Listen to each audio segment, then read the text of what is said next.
This is your ultimate stop for everything sports. The Golden State Media Concepts Sports Podcast. Should I say more? From the NFL, MLB, the NBA to MMA, it's all in here. The Golden State Media Concepts Sports Podcast.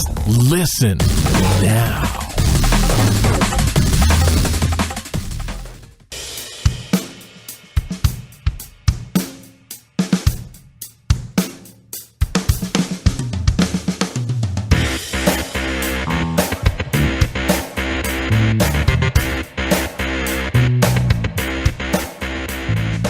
Thank you for listening to the Golden State Media Concepts Sports Podcast, where we discuss all of the news in the world of sports. My name is Ben Brown. I'm in the studio alone today. Pauline is in beautiful, sunny Hawaii, living it up. She'll be back on Thursday.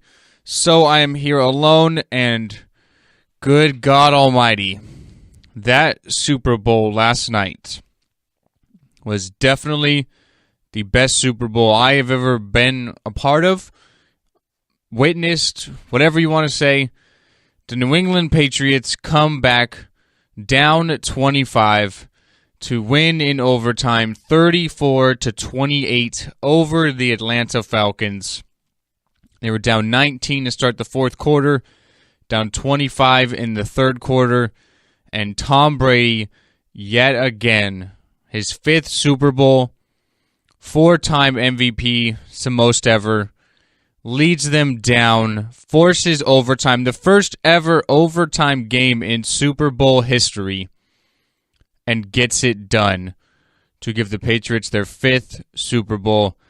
The Atlanta Falcons have got to be absolutely gutted this morning after their performance in the fourth quarter, especially a 19-point lead goes away and they lose in overtime. This game was absolutely fantastic, the largest comeback in Super Bowl history by a large margin. Honestly, for me, I gotta say this is the greatest comeback in sports history. We've seen a lot of underdog stories in sports. A lot of times teams come back. Think about the Red Sox coming back from a 3-0 deficit against the Yankees. We saw a couple of them this year, the Cavs 3-1 over the Warriors, who set the most wins in NBA history. The Cubs come down 3-1 against the Indians. But for me, I think this has got to really just take the cake. So let's get right into this game. Let's talk about some of these specifics in this game. Tom Brady, your Super Bowl MVP, 43 of 62, a Super Bowl record, 466 yards passing, 2 touchdowns. He did have one interception, which was a pick six in the first half, which gave the Falcons a 21-0 lead at the time, just before halftime. As I mentioned, the Falcons were up 28-3. They were playing fantastic. Matt Ryan, a really good game, 17 of 23, 284 yards and 2 touchdowns. Devontae Freeman on the ground had 11 carries for 75 yards and 1 touchdown. He was really running effectively, as was Tevin Coleman, 7 carries for 29 yards. So as a team, they averaged 5.8 yards per carry, 104 yards on the ground, but they only ran it 18 times. So let's talk about some specifics in this game. We all watched it. We all saw what happened. Falcons had a huge lead. They blew it really in the fourth quarter. So what happened? I think a couple of things happened. I think the story of the game in the first half especially was the Falcons' pass rush on Tom Brady. It was absolutely fantastic. You had Grady Jarrett. He had 3.5 sacks, or 3 sacks in the game. 3.5 sacks from, or 3.5 tackles from behind. So tackles for losses. 3 sacks, 3.5 tackles for losses. So in that first half especially, I think the reason the Atlanta Falcons were able to have so much success on defense was because they were getting to Tom Brady. They were doing the one thing you have to do to defeat the New England Patriots, and that's get pressure on Tom Brady. As a team, they had 5 sacks, most of them in the beginning of the game, at least in the second quarter and the first half. They were getting to Tom Brady. He was pressured 20 times in this game, which is the most ever by a Super Bowl winning quarterback. So he was constantly under pressure. And I really think in that first half, the interception by Alford, which he returned all the way for a touchdown, Robert Alford that was, I think that was in due part to because of the pressure that the Atlanta Falcons were constantly getting on Tom Brady and the offensive line. Because they were able to get pressure, they were stopping the run early. I really expected LeGarrette Blount to come out and be really effective. I thought the Patriots would come out and run the ball. That wasn't really the case. LeGarrette Blount did fumble in the first half, which led to a touchdown for Atlanta. But even after that, they put him in, couldn't really get anything going. James White couldn't get anything going on the ground. Deion Lewis. The Falcons did a really, really good job of stopping the run. And because the Patriots were not able to run the ball, they had to start throwing it in the first half.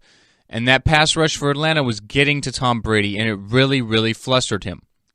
That made a huge, huge impact in the first half, and which really led to their 18-point lead at halftime, 21-3. So then you look at the second half. The pass rush for Atlanta really, really slowed down. The Patriots made some really good adjustments on the offensive line, were able to stop the pass rush for Atlanta, and Tom Brady slowly but surely was able to pick his way through this Atlanta defense, really in the fourth quarter. The third quarter, not so much. Atlanta did outscore New England 7-6. I mean, there was a time in this game where everybody thought the game was over. It was 28-3. Bill Belichick literally had no faith in his defense at all. They scored to make it 28-9. He goes for an onside kick in the third quarter. That really just, to me, spells that I have no faith in my defense. I do not think that they can stop the Atlanta Falcons. But credit to New England defense and credit to the defensive coordinator, Matt Patricia, for the Patriots. They were able to stop Atlanta. They did not even score after that opening possession in the second half. So you have to give them a whole lot of credit there because they were able to really stop them and change the game. Once the Falcons had 28 points, they're up 28-9. If there were any points at all left in the game, Atlanta would have won. You know what I mean? They literally needed one more score, and they couldn't really get it done. So now that takes us to the fourth quarter. Of course, it's 28-9. The Patriots are down 19 going into the fourth quarter. What happened? I think a couple of things happened. Number one, Tom Brady happened. There's no doubt in my mind. Even during this game, as it went to overtime, win or lose, in my opinion, the greatest quarterback of all time. He leads his team down 19 points against the highest scoring team in the NFL this year. That is definitely something is very, very hard to do.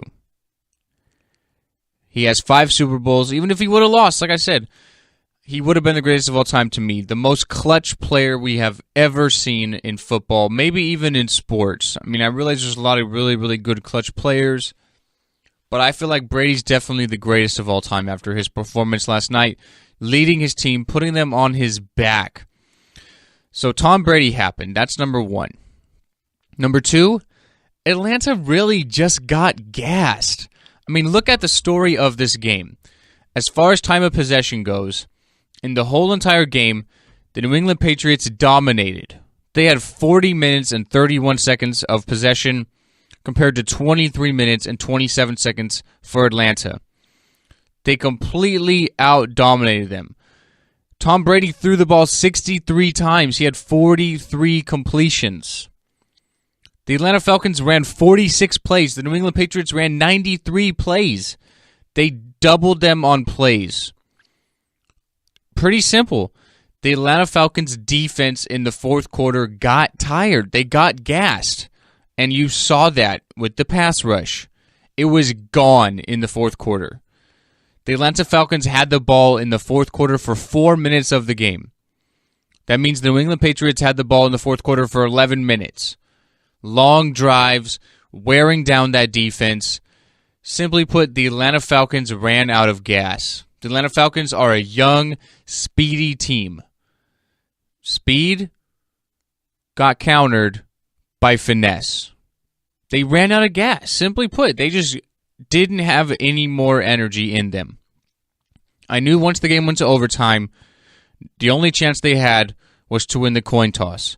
Because if New England won the coin toss, which they did, the game would have been over. Because they were two things. Number one, they were tired. They were still tired. Although the Super Bowl does have these commercials that it's known for, longer breaks, they were emotionally gassed. They didn't have any energy left. And number two, they were just drained. They were up by 19 points. They give it up. They're emotionally drained from this game. I knew there was no chance that they had to win once New England won the opening toss. I knew they were going to score right away. I saw it coming. You can look at one thing with the Atlanta Falcons in this game and in the fourth quarter where it kind of got away from them. With 4 minutes left, that drive where they had it 1st and 10 on the 22-yard line. Julio Jones makes one of the greatest catches you will see in Super Bowl history. A ball where Matt Ryan probably shouldn't have thrown it. If the defender, Eric Rowe, was maybe a little taller, it would have been intercepted. But it was one of those 50-50 balls. He throws it up to Julio Jones. He gets 2 feet down. I don't know how.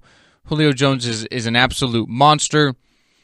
But he gets 2 feet down. 4 minutes left. 1st and 10 on the 22-yard line. Really, a field goal wins them the game. They're up by 11 at the time. It would have been lights out in my eyes because, like I said, there was 4 minutes left. You could have wasted another 2, depending on how Bill Belichick and New England would have called their timeouts. You could have wasted maybe a minute 30, taking a couple of timeouts off the board for New England, and kind of iced the game because they would have been up 11 at the time. But what happened? So on 1st and 10, they run it. They get a 2-yard loss for Devontae Freeman. Okay, not bad. So then you have 2nd down. The Atlanta Falcons have been so aggressive all year, the highest scoring team in the NFL. And for me, in games like this, you have to play to win the game and play to not lose the game. So I do understand the play call, but they call a deep drop on 2nd down in a play where Matt Ryan takes a sack, something you absolutely cannot do in that situation. Because with the sack, it put them on the edge of field goal range as opposed to kicking a chip shot for Matt Bryant. Although nothing's guaranteed, you have to imagine he would have been in a really good spot to kick a field goal to put them up 11. So Matt Ryan takes a sack. So then on 3rd down, you have a holding penalty on Jake Matthews, the left tackle, which bumps them out of field goal range. So now they're forced to really throw the ball and throw it kind of deep to get back into field goal range. And then Dante Hightower comes on a blitz. Devontae Freeman wasn't really paying attention on that right side. And Dante Hightower forces a fumble to basically take them out of that field goal range and turn over the ball. Absolutely crucial. If they were able to just run the ball, be a little consistent. I realize hindsight's 20/20, but if they would have been a little more conservative on their play calling, gotten a field goal, because they were running the ball great. I mean, Freeman opened the game with a 34-yard run. If you take that out of the way, he still got 10 for roughly 34, 40 yards. So he's still averaging about 3.5, 4 yards a carry, which is pretty good. Coleman was doing well. They really had success running on the perimeters. Outside runs, toss plays. If they were able to just run the ball a little more consistently and down there near the red zone, I feel like they would have won the game because they would have been up 11, kicking that field goal with a few minutes left. But like I said, hindsight's 20/20. And then once Brady got the ball back, down 8, I knew they were going to at least score. But then you have the 2-point conversion to worry about. So I knew they were going to score, and then I knew come overtime, New England was going to win the game. Atlanta was just emotionally drained. They did not have anything in them after that. They gave up a 19-point fourth quarter lead. I mean, that's really, really demoralizing to your team. So I knew that was going to be the case. Some other standout performers from the game for me was James White for New England. He had 6 carries for 29 yards and 2 touchdowns. He also had a Super Bowl record 14 receptions for 110 yards receiving and a touchdown. So he had 3 total touchdowns, 139 total yards. He also had a 2-point conversion, which was the direct snap for the score that made it 28-20. I realize Brady's going to get all the credit and all the success, and he should. But for me, I would have given James White my MVP, honestly. I thought in that fourth quarter especially, he made a real impact and really changed the game out of the backfield, had a lot of success receiving, kind of forced the linebackers to not play so much in the middle of the field and have to worry about White. So I thought he made a really big impact there. Like I said, I realize Brady's going to get all the credit 466 yards is a Super Bowl record. And, I mean, it's Tom Brady. He led his team down from 19 points in the fourth quarter. But, yeah, maybe they could have done, like, a co-MVP thing with both of them, because I feel like White deserves a whole lot of credit for his play yesterday. Julian Edelman, another great game, 5 catches for 87 yards. And he had one of those typical Super Bowl catches. Ball kind of gets tipped. He's diving down. He has it. He kind of drops it and then picks it up right before it touches the ground. That's one of those plays that usually happens against New England, but they had a little role reversal here, and they actually caught the ball. That was huge in one of those drives. Danny Amendola, 87 yards and a touchdown on 8 catches. Malcolm Mitchell, the rookie, played well, 6 catches for 70 yards. As far as the Julio Jones-led Atlanta Falcons, he had 87 yards for only 4 receptions, only had 4 targets. Remember, the Atlanta Falcons only ran 46 plays in this game. Matt Ryan, 17 of 23, only threw the ball 23 times. They had 18 carries. Simply put, they just did not have the ball, and eventually when you give Tom Brady the ball for that long and that often, bad things happen. And that's exactly what happened yesterday. So now, before we take the break, let's just talk about Tom Brady, simply put, again. I mean, what else does this guy have to do? At 39 years old, you could argue this was his best performance of them all. He's got 5 Super Bowls now. Like I said, you could argue this was by far the biggest one for him. You have to worry about Deflategate and all that controversy and debacle. When Roger Goodell was on the podium postgame, I mean, the whole stadium was just booing him as he handed the trophy to Robert Kraft and company. So you have to sort of counter Deflategate, missed the first 4 games, so you know he was really just riding an emotional high after that. Getting blown out, really being the laughingstock on all social media for the first half, and then comes back from 19 points in the fourth quarter to get it done. I mean, I don't know what else this guy has to do. For me, he's the greatest of all time. I never saw Joe Montana play. I'm from a younger generation, but I know about his stats and highlights and everything. But for me, it's Brady. I mean, I realize he's lost 2 Super Bowls. Montana didn't lose any of them. He was 4-0. But for me, it's definitely Tom Brady. And yesterday really just put that stamp on any doubters that would say, oh, I think it's still Montana. You know, Brady's there. But, I mean, after yesterday, I don't see how there's any way that you can't put him the greatest of all time. We'll take our first break of the show. After the break, we're going to stick with Super Bowl talk, but I want to talk about the entertainment side. We had the Super Bowl commercials, which are always get a lot of attention. And then Lady Gaga rocks the NRG Stadium at halftime. Let's talk about how I thought she did and what the Super Bowl commercials were to me right after the break here at the Golden State Media Concepts Sports Podcast. Tired of searching the vast jungle of podcasts? Now listen close and hear this out. There's a podcast network that covers just about everything that you've been searching. Hey! The Golden State Media Concepts Podcast Network is here.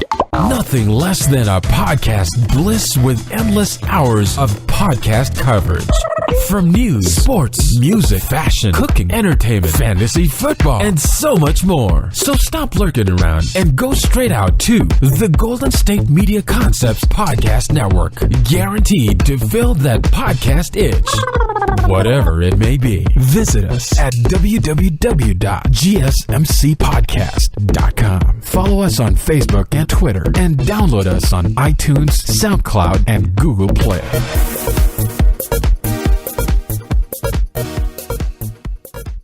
Welcome back into the Golden State Media Concepts Sports Podcast. And other news really quickly, the Oklahoma City Thunder did pick up their 30th win of the season last night over the Portland Trail Blazers, 105-99. Russell Westbrook led the way for OKC, no surprise there.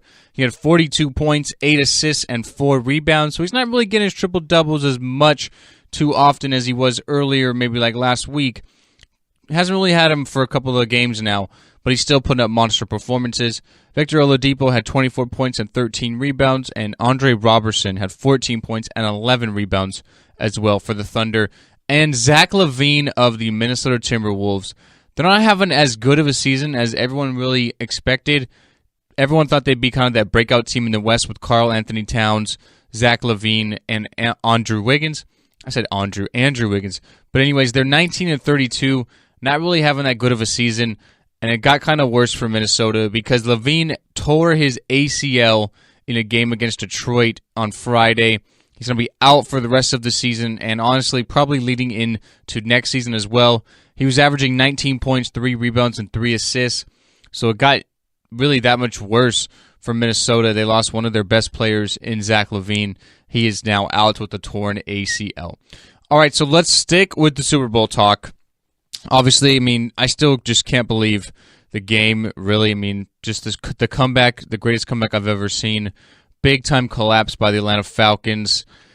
But let's talk about the entertainment side. So, of course, with the Super Bowl, you have the halftime performance, which gets a lot of headlines, and then you have the commercials. A 30-second commercial this year cost between $5 and $5.5 million. So it costs a lot of money just to even air something for 30 seconds during the Super Bowl. Let's talk about some of the commercials first and foremost. Honestly, I feel like the last couple of years, the commercials have kind of been bad. I mean, I feel like they kind of sucked, you know. And yesterday, I feel was the same way. I was not a fan of a lot of the Super Bowl commercials. A lot of the ones that aimed to be a little more funny, I didn't think were so funny.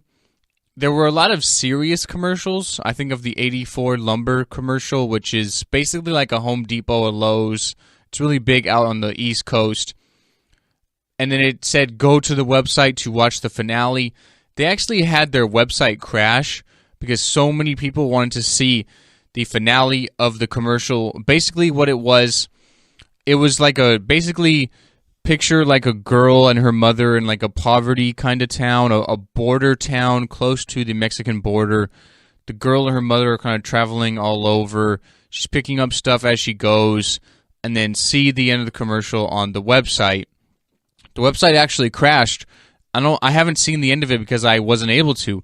The website crashed 84lumber.com, so you couldn't really see the end of the commercial. So I'm still don't even know what happened. But it was really like one of those more emotional commercials that really kind of had a play on emotions. There were a lot of commercials like that. For me, my favorite commercial was the Buick commercial. The Buick commercial with Cam Newton, where the parents are at their son's Pee-wee football game, and a person drives up in a Buick, and the guy goes, well, if that's a Buick, then my son is Cam Newton. And all of a sudden, the quarterback becomes Cam Newton, and he's just like towering over these little kids and like shoving all these defenders off of him.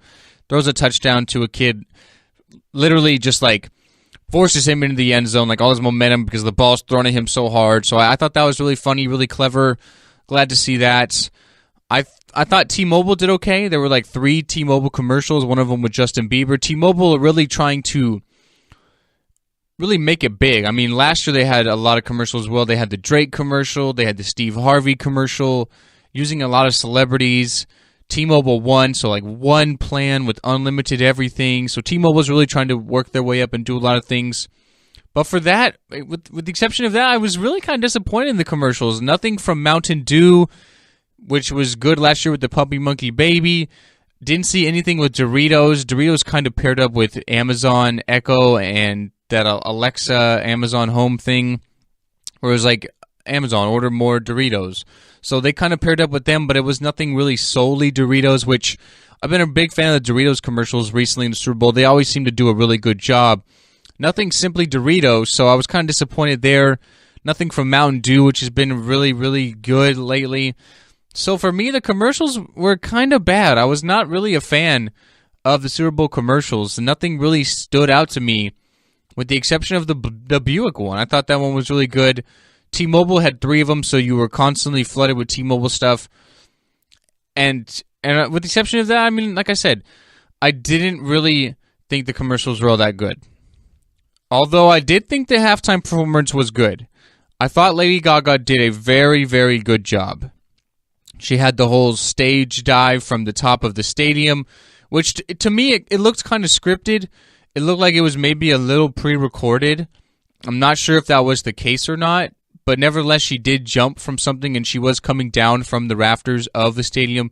So at one point or another, she was at the top of the stadium coming down. So that was really well put into place. She did a lot of her throwback songs, which I do like. She didn't really do any of her new stuff, which is not as known as some of her old stuff. So I did like that, kind of where she got her start, a lot of her old stuff.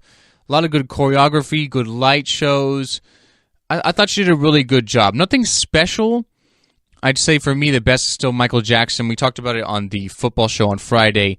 I thought Bruno Mars did a really good job in the New York Super Bowl a few years back between the Seahawks and the Broncos. So I thought Gaga did really, really well. She threw some football stuff in there. She kind of changed at the end. She had some shoulder pads on, basically wearing a crop top. She did the mic drop and then jumped off the stage catching the football. And honestly, I'm glad she caught it because had she have dropped it, that would have not really worked well. So she really tied in some football stuff, which is good. Something we usually don't see. So I liked that as well. And I thought she did a really good job. I was really surprised she didn't bring anyone out. No guests whatsoever. There are rumors that possibly someone like Elton John, who was actually at the game, could have performed with her.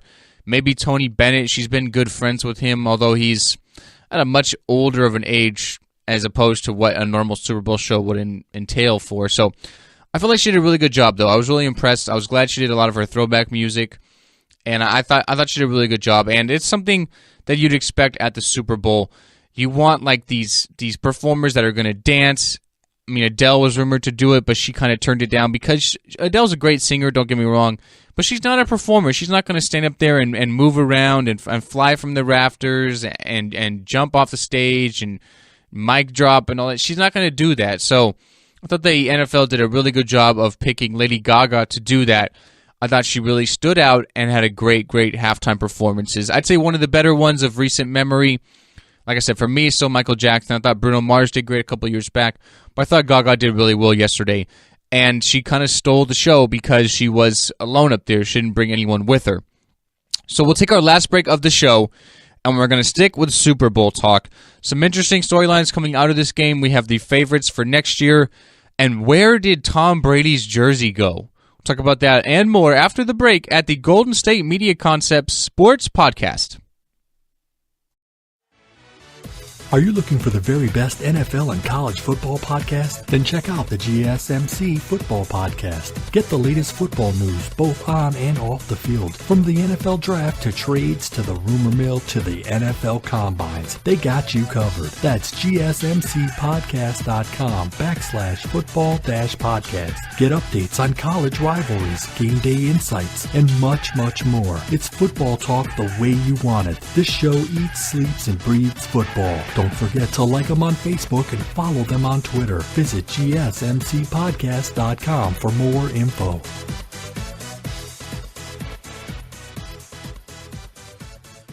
Welcome back into the Golden State Media Concepts Sports Podcast. We have one segment left.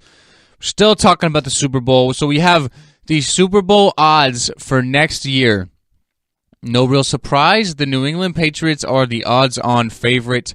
They are 5-1 to win Super Bowl 52.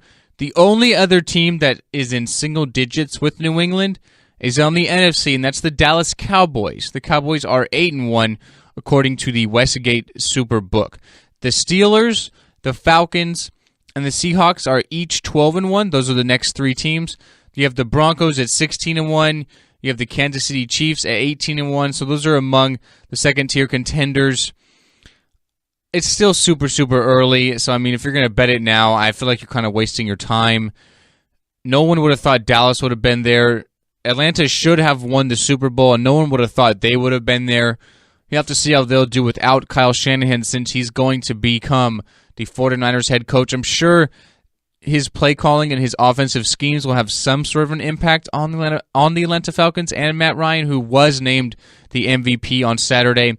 Some of the other awards, Dak Prescott wins Rookie of the Year, Jordy Nelson wins Comeback Player of the Year, Jason Garrett wins Coach of the Year, and by God, how does Terrell Owens not get into the Hall of Fame still? He got snubbed again this year. Some of the notable Hall of Famers, Jerry Jones, Cowboys owner, LaDainian Tomlinson, all-time great running back, Kurt Warner, undrafted free agent to go on and win a Super Bowl with the Rams, played really well with the Cardinals as well. Morton Anderson becomes one of the only kickers to go into the Hall of Fame. But where is Terrell Owens And why is he not in the Hall of Fame?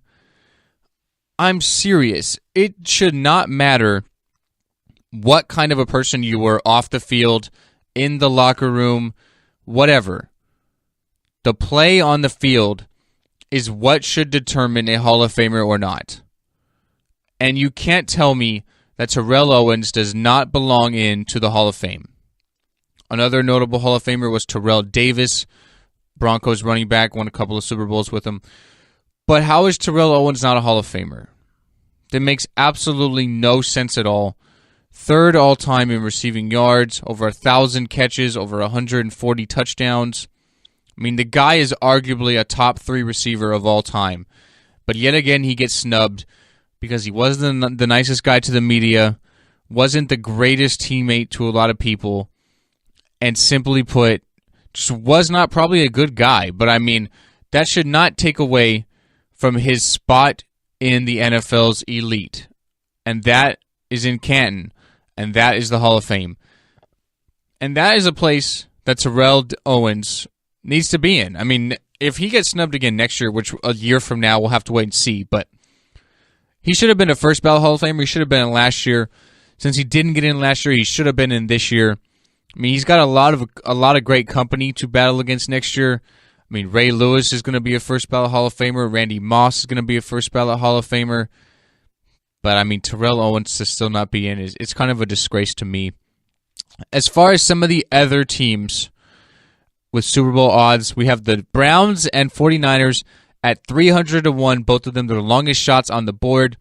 The Bears, the Rams, and the Jets are also the only other teams with triple digits. Super Bowl 52 will be held on February 4th, 2018 at U.S. Bank Stadium in Minneapolis, Minnesota. So, literally 363 days from now, we'll have a new Super Bowl champion, unless it is the New England Patriots who win again, who are the odds-on favorite as it stands. So kind of a weird story after the game. The New England Patriots win it, everyone's going crazy. Tom Brady takes his jersey off and his shoulder pads, so I mean, I get it. You want to take that stuff off, maybe a little uncomfortable. You want to put on your Super Bowl winning shirt and be comfortable and be cozy. You know what I mean? He's done this 5 times now. I think he has a good idea of how he wants to do it. But where did his jersey go?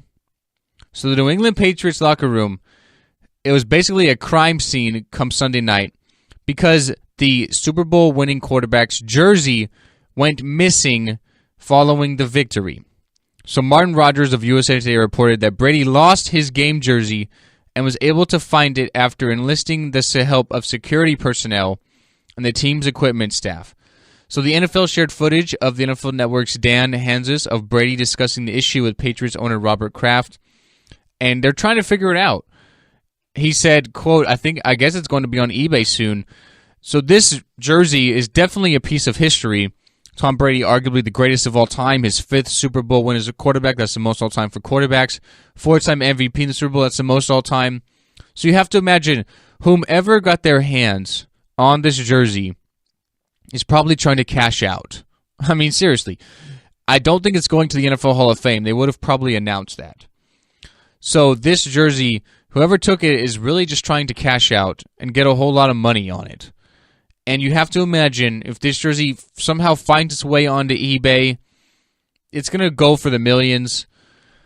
So, I mean, whomever got it, I don't know how they did and how they got away with it so sneakily and unseen, but I guess you can say credit to them. I mean, kudos to them. They were able to do it. But before I end the show, I want to talk about really just sports in general. Because last night was another example of this basically calendar year, I'll say from last April to now. Honestly, I feel like it was the best year in sports. And we had the great cap last night. The great end cap with the Super Bowl 51 performance by the New England Patriots. Think about this year in sports. I'll start it in April of last year. We had Villanova against North Carolina. Villanova hits a buzzer beater to win the game in the national championship game. Down to the wire, great performance. In soccer, we had Leicester City, a 5,000 to 1 odd team to win the Premier League. Win the Premier League. The Niners and the Browns are 300-1 to win the Super Bowl next year. Leicester City were 5,000-1, so even a bigger upset than that by a much bigger magnitude. So you have Leicester City winning the Premier League last year. You have the Cavaliers coming back from a 3-1 deficit against the Golden State Warriors, who set the wins record in the NBA at 73-9.